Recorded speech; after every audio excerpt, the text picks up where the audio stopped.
ಇನ್ನು ಯಾಕೆ ಬರ್ಲಿಲ್ಲವ ಹುಬ್ಬಳ್ಳಿಯವ ವಾರದಾಗ 3 ಸರ್ತಿ ಬಂದು ಹೋಗವ ಇನ್ನು ಯಾಕೆ ಬರ್ಲಿಲ್ಲವ ಹುಬ್ಬಳ್ಳಿಯವ ವಾರದಾಗ 3 ಸರ್ತಿ ಬಂದು ಹೋಗವ ಇನ್ನು ಯಾಕೆ ಬರ್ಲಿಲ್ಲವ ಹುಬ್ಬಳ್ಳಿಯವ ವಾರದಾಗ 3 ಸರ್ತಿ ಬಂದು ಹೋಗವ ಇನ್ನು ಯಾಕೆ ಬರಲಿಲ್ಲವ ಹುಬ್ಬಳ್ಳಿಯವ ವಾರದಾಗ 3 ಸರ್ತಿ ಬಂದು ಹೋಗವ ಭಾರಿ ಜರದವಾರಿ ರುಮಾಲ ಸುತ್ತಿಕೊಂಡವ ಭಾರಿ ಜರದವಾರಿ ರುಮಾಲ. ಧಾರವಾಡ ಇದೊಂದು ಚಿತ್ರ ವಿಚಿತ್ರವಾಗಿ ಹಬ್ಬಿದ ಊರು. ಇಲ್ಲಿಯ ನಿಸರ್ಗವು ವಿಚಿತ್ರ, ಜನಪದವೂ ವಿಚಿತ್ರ. ಹೆಬ್ಬಳ್ಳಿಯತ್ತ ತಿರುಗಿದರೆ ಬಯಲು ಸೀಮೆಯ ಸಮಪ್ರದೇಶ, ಹಲ್ಯಾಳದತ್ತ ಮುಖ ಮಾಡಿದರೆ ಮಲೆನಾಡಿನ ಹುಚ್ಚು ಹಸಿರು.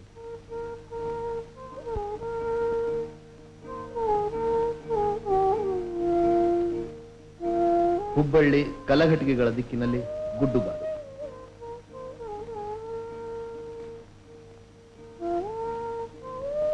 ಇಲ್ಲಿಯ ಏರು ಇಳುವಿನ ಬೀದಿಗಳಲ್ಲಿ ಓಡಾಡಿದರೆ ಸಾಕು, ಇಲ್ಲಿಯ ಜನಜೀವನದಲ್ಲಿಯ ಸಮನ್ವಯ ಸಂಘರ್ಷಗಳ ಪರಿಚಯವಾಗುತ್ತದೆ. ಪೇಶ್ವೆಯವರ ದಂಡಯಾತ್ರೆಯೇ ಆಗಲಿ, ಗೋಳಿಬಾರೆ ನಡೆಯಲಿ, ಏಕೀಕರಣ ಚಳುವಳಿಯೇ ನಡೆಯಲಿ, ಧಾರವಾಡದ ಋತುಮಾನದ ರಿಂಗಣ ಗುಣಿತವನ್ನಾಗಲಿ, ಹಬ್ಬ ಹುಣ್ಣಿಮೆ ಜಾತ್ರೆ ಉತ್ಸವಗಳ ಸಮಶ್ರುತಿಯನ್ನಾಗಲಿ ಅವು ಕದಲಿಸಲಾರವು.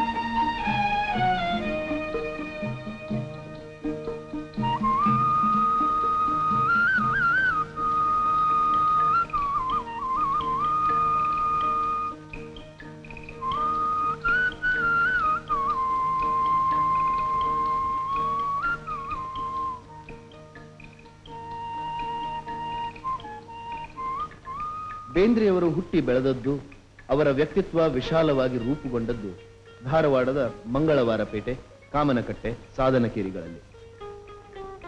ಪಂಪನಿಗೆ ಬನವಾಸಿ ಇದ್ದಂತೆ ಬೇಂದ್ರೆಯವರಿಗೆ ಧಾರವಾಡ.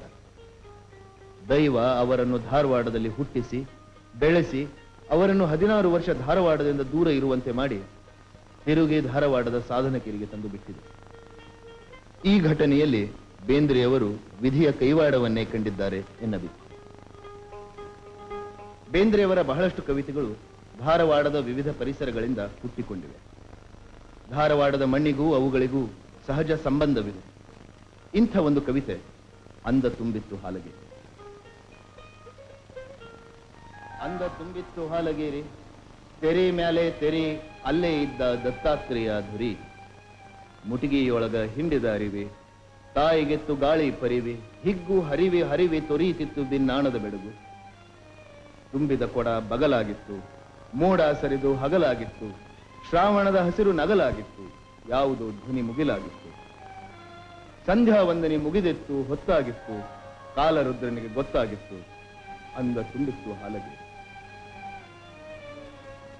ಬೇಂದ್ರೆ 3-4 ವರ್ಷದವರಿದ್ದಾಗ ಒಮ್ಮೆ ಇಲ್ಲಿಯ ಹಾಲಗೇರಿಯಲ್ಲಿ ಬಿದ್ದು ಮುಳುಗುವವರಿದ್ದರು. ಅವರನ್ನು ದತ್ತ ಮಂದಿರ ಕೊಯ್ದು ಅಲ್ಲಿಗೆ ಕರೆದು ತಂದ ತಾಯಿ ಅಡಬರಿಸಿ ಅವರನ್ನು ಹೊರಗೆಳೆದು ಬದುಕಿಸಿಕೊಂಡರು. ಆ ಒಂದು ಕ್ಷಣದಲ್ಲಿ ಬೇಂದ್ರೆಯವರಿಗೆ ಹೀಗೆ ದ್ವಿಜತ್ವದ ದೀಕ್ಷೆ ಸಿಕ್ಕಿತು. ಈಗ ಹಾಲಗೇರಿ ಇಲ್ಲ, ಅಲ್ಲಿ ಈಗ ಹೊಸಪೇಟೆ ತಲೆ ಎತ್ತಿದೆ. ಕೆರೆಯ ದಂಡೆಯಲ್ಲಿರುವ ದತ್ತಾತ್ರೇಯನ ಅವಧೂತ ಸತ್ವ ಬೇಂದ್ರೆಯವರ ಬಾಲಜೀವದಲ್ಲಿ ಪ್ರವೇಶಿಸಿರಬೇಕೆಂದು, ಸಂಸ್ಕಾರವನ್ನು ದಳದಳವಾಗಿ ಅರಳಿಸಿತೆಂದು ಈ ಕವನ ಮೂಡಿಸುತ್ತದೆ.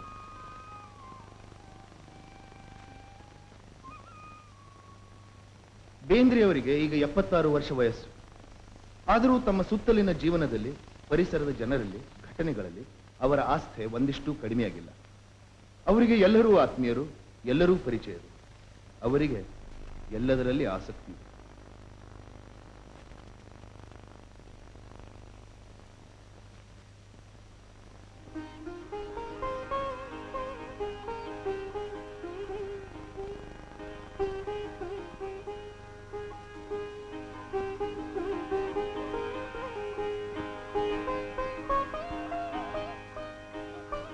ಭಿಕ್ಷುಕರು, ಹಣ್ಣು ಮಾರುವವರು, ಕೊಲ್ಲರು, ಹಾದಿ ಹುಡುಗುವ ಹೊಲತಿಯರು, ಹಾವಾಡಿಗರು ಎಲ್ಲರೊಡನೆಯೂ ಅವರು ಸರಸವಾಗಿ ಸಂಭಾಷಣೆ ನಡೆಸಬಲ್ಲರು. ಈ ಎಲ್ಲ ಜನರನ್ನು ಕಾವ್ಯದ ಸಾಮಗ್ರಿಯನ್ನಾಗಿ ಮಾಡಿಕೊಳ್ಳಬಲ್ಲರು.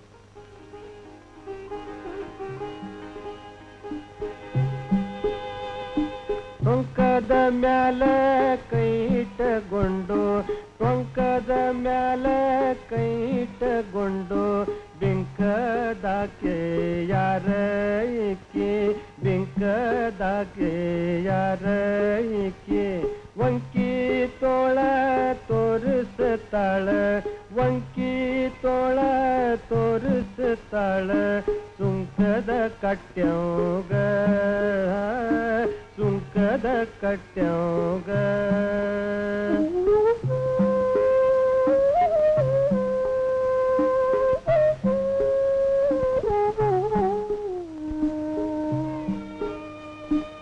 ಎಣ್ಣ ಮಾವ ಅನಕೋತ ಎಣ್ಣ ಮಾವ ಅನಕೋತ ಬಣ್ಣದ ಮಾತ ನಾಡಿಕೋತ ಬಣ್ಣದ ಮಾತ ನಾಡಿಕೋತ ಕಣ್ಣಗ ಮಣ್ಣ ತೋರುವಾಕೆ ಕಣ್ಣಗ ಮಣ್ಣ ತೋರುವಾಕೆ ಸಣ್ಣನ ನಡೆದಾಕೆ ಸಣ್ಣನ ನಡೆದಾಕೆ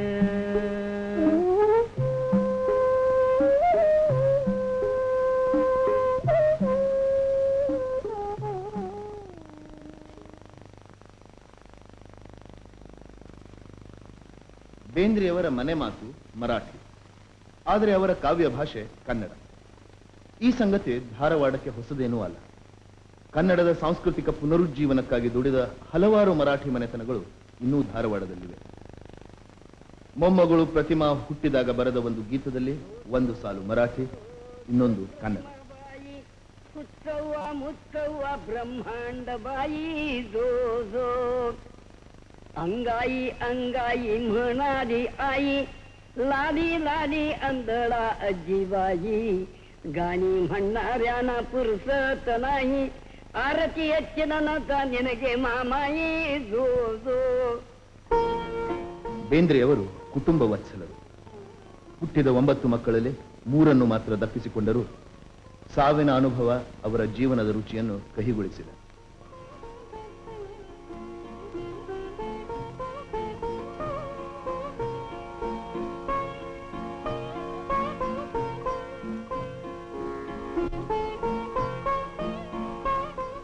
ಅವರ ಮುತ್ತೈದೆ ಕವನ ಅವರ ಪತ್ನಿಯ ಬಗ್ಗೆ ಬರೆದದ್ದಲ್ಲ, ಆದರೆ ಅವರ ಹೆಂಡತಿಯ ಜೀವದ ಪಾವಿತ್ರ್ಯ ಮತ್ತು ಧನ್ಯತೆಗಳು ಆ ಕವಿತೆಯಲ್ಲಿ ಸ್ಪಷ್ಟವಾಗಿ ಒಡಮೂಡಿವೆ. ಗೌರಿ, ನೀ ಮುಂದಾಗಿ ಹೋಗಿ ಬಾಗಿದ ತೆರೆಸು ವೈಕುಂಠದ ಧೃಷ್ಟರನ್ನು ಒಳಗೆ ಬಿಡುವರೆ ಅಲ್ಲಿರುವ ದಾಂಡಿಗರು ನಾನು ಬಂದೆ, ನೀ ಮುಂದೆ ನಾ ಹಿಂದೆ.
ಮೇಲುನೋಟಕ್ಕೆ ಬೇಂದ್ರೆಯವರದು ತುಂಬಾ ಅವ್ಯವಸ್ಥಿತವಾದ ಗದ್ದಲದ ಜೀವನ.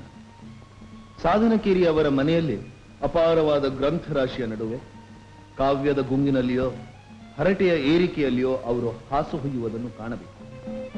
ಅವರಿಗೆ ಸುಸಂಬದ್ಧತೆ ದೊಡ್ಡ ತತ್ವವೇನಲ್ಲ. ಅವರ ಮಾತು ಮನಸ್ಸು ಛಂದೋಶಾಸ್ತ್ರದಿಂದ ಭೌತಶಾಸ್ತ್ರಕ್ಕೆ, ಖಗೋಳಶಾಸ್ತ್ರದಿಂದ ಸಂಖ್ಯಾಶಾಸ್ತ್ರಕ್ಕೆ, ಇತಿಹಾಸದಿಂದ ಗಣಿತಕ್ಕೆ ಹರಿಯುತ್ತಿರುತ್ತವೆ. ಅವರ ಮನೆ ಕೂಡ ಚಿತ್ರ ವಿಚಿತ್ರ ವಸ್ತುಗಳಿಂದ ತುಂಬಿದ ಒಂದು ವಸ್ತು ಸಂಗ್ರಹಾಲಯವೇ ಆಗಿಬಿಟ್ಟಿದೆ. ಈ ಎಲ್ಲ ಅಸಂಗತ ಸಂಗತಿಗಳನ್ನು ಜೋಡಿಸುವ ಸೂತ್ರವೆಂದರೆ ಅವರ ಕಾವ್ಯ.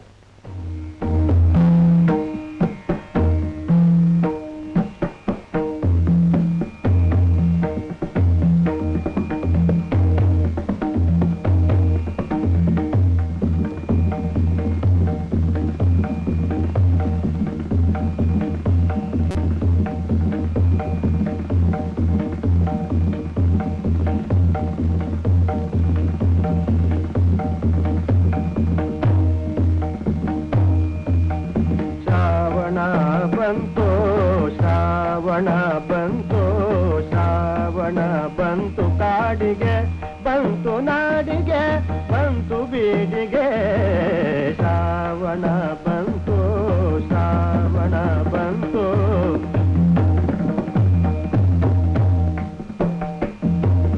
ಗುಡ್ಡ ಗುಡ್ಡ ಸವರಲಿಂಗ, ಗುಡ್ಡ ಗುಡ್ಡ ಸವರಲಿಂಗ, ಅವಕ ಅಭ್ಯಂಗ, ಅವಕ ಅಭ್ಯಂಗ. ಗುಡ್ಡ ಗುಡ್ಡ ಸವರಲಿಂಗ, ಗುಡ್ಡ ಗುಡ್ಡ ಸವರಲಿಂಗ, ಅವಕ ಅಭ್ಯಂಗ, ಅವಕ ಅಭ್ಯಂಗ. ಎರಿತವನು ಹಾಂಗ ಕೂಡ್ಯಾವ ಮೋಡ, ಸುತ್ತೆಲ್ಲ ನೋಡ ನೋಡ. ಶ್ರಾವಣ ಬಂತು, ಶ್ರಾವಣ ಬಂತು. ಬೇಂದ್ರೆ ಕಾವ್ಯದ ಮೂಲ ಶಕ್ತಿ ಇರುವುದು ಅವರ ಮಾತೃತ್ವದ ಕಲ್ಪನೆಯಲ್ಲಿ. ಅಂಬಿಕಾ ತನೆಯದತ್ತ ಎಂದು ತನ್ನನ್ನು ವಿನಯದ ಅಭಿಮಾನದಿಂದ ಕರೆದುಕೊಳ್ಳುವ ಕವಿ ಮತ್ತೆ ಮತ್ತೆ ಹೇಳುವುದೆಂದರೆ, ತಾಯಿ ಮಾಯ ಅಂಬಿಕೆಯೇ ನಿನ್ನ ತನೆಯದತ್ತನು, ನೀನು ಇತ್ತುದಿತ್ತನು. ಅವರ ಕಾವ್ಯದಲ್ಲಿ ಮತ್ತೆ ಮತ್ತೆ ಮೂಡಿಬರುವ ಆ ತಾಯಿ ಅವರ ಹಡೆದ ತಾಯಿ, ಧಾರವಾಡದ ತಾಯಿ, ಲಲಿತಾ, ಗಾಯತ್ರಿ, ಭೂಮಿ ಯಾವುದೂ ಆಗಿರಬಹುದು. ಏನಿದ್ದರೂ ಆ ಮಾತೃತ್ವದ ಸ್ವರೂಪ ಒಂದೇ. ಅದು ದೇವತೆಗಳಿಗೆ ದೇವತ್ವವನ್ನು, ಮನುಷ್ಯರಿಗೆ ಮನುಷ್ಯತ್ವವನ್ನು ಕಲಿಸಬಲ್ಲ.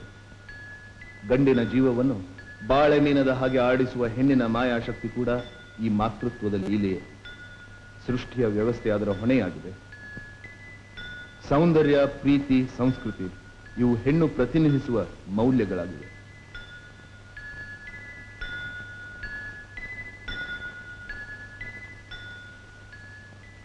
ವಿಶ್ವಮಾತೆಯ ಗರ್ಭ ಕಮಲ ಜಾತ ಪರಾಗ ಪರಮಾಣು ಕೀರ್ತಿನ. ವಿಶ್ವಮಾತೆಯ ಗರ್ಭ ಕಮಲ ಜಾತ ಪರಾಗ ಪರಮಾಣು ಕೀರ್ತಿ ನಾನು. ಭೂಮಿ ತಾಯಿಯ ಮೈಯ ಹಿಡಿ ಮಣ್ಣ ಗುಡಿಗಟ್ಟಿ ನಿಂತಂಥ ಮೂರ್ತಿ ನಾನು. ಭರತ ಮಾತೆಯ ಕೋಟಿ ಕಾರ್ತಿಕೋತ್ಸವದಲ್ಲಿ ಮಿನುಗುತಿಯ ಜ್ಯೋತಿ ನಾನು. ಕನ್ನಡದ ತಾಯಿ ತಾವರೆಯ ಪರಿಮಳ ಉಂಡು ಬೀಳುತಿಯ ಗಾಳಿ ನಾನು. ನನ್ನ ತಾಯಿಯ ಹಾಲು ನೆತ್ತರವ ಕುಡಿದಂಥ ಜೀವಂತ ಮಮತೆ ನಾನು. ಈ ಐದಿದೆಯರೇ ಪಂಚ ಪ್ರಾಣಗಳಾಗಿ ಈ ಜೀವ ದೇಹ ನಿಹನು. ಹೃದಯಾರವಿಂದದಲ್ಲಿ ಇರುವ ನಾರಾಯಣನೇ ತಾನಾಗಿ ದತ್ತ ನರನು. ವಿಶ್ವದ ಒಳನುಡಿಯಾಗಿ ಕನ್ನಡಿಸುತ್ತಿಹನಿಲ್ಲಿ ಅಂಬಿಕಾ ತನಯನಿವನು. ಇಂಥವನು ನಾನು, ಇವನು ಕವಿ. ಕವಿ ಯಾರು? ಕವಿ ಯಾರು? ಬಹಳ ಹಳೆಯ ಶಬ್ದ ಕವಿ ಎಂಬುದು. ವೇದದ ಕಾಲದ ಕವಿಗಳು ಕೂಡ ತಮ್ಮ ಹಿಂದಿನಿಂದ ಕವಿಗಳಾಗಿ ಬಂದಿದ್ದಾರೆ ಅಂತ ಹೇಳ್ತಾ ಇದ್ದಾರೆ. ಇಂದಿನ ಕವಿಗಳಿಗೂ ನಾಳಿನ ಕವಿಗಳಿದ್ದಾರೆ. ಕವಿ ಹೇಳುತ್ತಾನೆ, ಅದನ್ನು ತಿಳಿದುಕೊಳ್ಳುವವನಿಗೆ ರಸಿಕ ಎನ್ನುತ್ತಾರೆ, ಹೃದಯ ಎನ್ನುತ್ತಾರೆ. ಆದರೆ ಪಂಪನ ಕಾಲಕ್ಕೆ ಇದ್ದ ಕವಿತೆ, ಕುಮಾರವ್ಯಾಸನ ಕಾಲಕ್ಕೆ ಇದ್ದ ಕವಿತೆ, ಇಂದಿನ ನಮ್ಮಿ ಕಾಲಕ್ಕೆ ಇದ್ದ ಕವಿತೆ, ಎಲ್ಲದರಲ್ಲಿಯೂ ಒಂದು ರಸ ಪ್ರವಾಹ ಇರುತ್ತದೆ. ಭಗೀರಥನ ಕಾಲಕ್ಕೆ ಇದ್ದ ಗಂಗೆ ನಮ್ಮ ಕಾಲಕ್ಕೂ ಇದ್ದಾರೆ. ಆದರೆ ಆ ಕಾಲಕ್ಕೆ ಇದ್ದ ನೀರು ಈ ಕಾಲಕ್ಕೆ ಇಲ್ಲ. ಅದು ಇದ್ದದ್ದು ನೀರೇ. ಅದರ ತಂಪು ಅಂದಿನಂತಹ ತಂಪೆ ಇರುತ್ತದೆ. ಕೇಳುವವರ ಜನ, ಅವರ ಸಂಸ್ಕಾರ ಬದಲಾಗಿದ್ದರೂ ಕೂಡ ಕೇಳಬೇಕೆಂಬುವ ಕುತೂಹಲ, ಜಿಜ್ಞಾಸೆ ಎಲ್ಲಿಯವರೆಗೆ ಆ ಸಮಾಜದಲ್ಲಿ ಇರುತ್ತದೆಯೋ ಅಲ್ಲಿಯವರೆಗೆ ಕವಿಯ ಜೀವನ, ಕಾವ್ಯ ಸಾರ್ಥಕವಾಗುತ್ತದೆ. ಇಂಥ ಸಂಸ್ಕಾರ ಜನರಲ್ಲಿ ಕಡಿಮೆಯಾದಾಗ ಸಮಾಧಿಯಲ್ಲಿದ್ದ ಒಬ್ಬ ಗುರುವಿನ ಮಹಾತ್ಮ್ಯದಂತೆ ಅದು ಅಲ್ಲೇ ಸ್ತಬ್ಧವಾಗಿರುತ್ತದೆ. ಮತ್ತೆ ಹೊಸ ಕಾಲ ಬಂದಾಗ ವಸಂತದ ಗಾಳಿ ಬೀಸಿದಾಗ ಮೋಟು ಮರ ಚಿಗಿತು ಬರುವಂತೆ ಕವಿವಾಣಿ ಮತ್ತೆ ಮತ್ತೆ ಚಿಗುರಿ ಬರುತ್ತೆ.